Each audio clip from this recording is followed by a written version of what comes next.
আসসালামু আলাইকুম প্রিয় দর্শক, নিশ্চয়ই অনেক ভালো আছেন আপনারা। আজকে নতুন আর একটা ভিডিও নিয়ে এলাম প্রিয় দর্শক। যে ভিডিওতে আপনারা দেখতে পাচ্ছেন যে খেজুরের পাতা থেকে বিশেষ পদ্ধতিতে আমরা ফুল ঝাড়ু তৈরি করব। প্রিয় দর্শক, প্রথমেই আমরা খেজুরের ডাল থেকে কয়েকটা পাতা আলাদা করে নিলাম। এরপর পাতাগুলোর মাঝখান থেকে ছোট ছোট করে ছিঁড়ে বিভিন্ন খণ্ড আলাদা আলাদা করে ফেললাম। এরপর বেশ কিছু পাতা এরকম করে নিয়ে আমরা একটা চিকন বাঁশের কঞ্চি অথবা কাঠের হাতল হলেও সমস্যা নাই, তার সাথে যে কটের সুতো বলে এই সুতো দিয়ে আমরা ফুল ঝাড়ু তৈরি করব। সেই জন্য প্রথমেই একটা শক্ত কোনো খুঁটির সাথে দড়ির এক প্রান্ত বেঁধে নিলাম।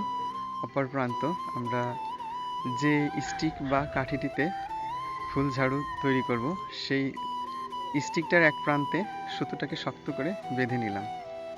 প্রিয় দর্শক দেখুন, এরপর আমরা পাতাগুলো সুতোর যে কোনো এক প্রান্ত থেকে পাতাটা ভাঁজ দিয়ে জড়িয়ে জড়িয়ে আমরা সুতোর গায়ে ফোল্ড করতে থাকব, পাতা জড়াতে থাকব এবং সুতো স্টিক চারিদিকে ঘুরিয়ে ঘুরিয়ে জড়াতে থাকবো।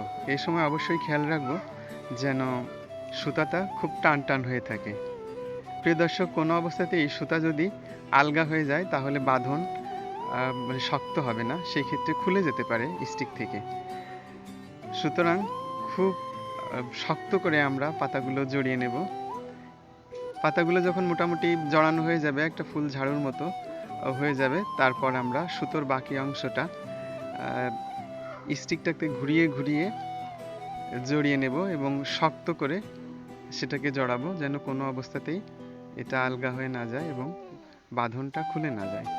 যখন মোটামুটি জড়ানো শেষ হবে সুতোটা, তখন সুতোর এক প্রান্ত আমরা কাঠির সাথে শক্ত করে বেঁধে নিব। প্রিয় দর্শক দেখতে পাচ্ছেন খুব শক্ত এবং সুন্দর করে বেঁধে দিলাম। তৈরি হয়ে গেল সুন্দর একটা ফুল ঝাড়ু। আমরা অনায়াসেই আমাদের ফ্লোরের ময়লা এই ঝাড়ু দিয়ে ঝাড় দিতে পারবো।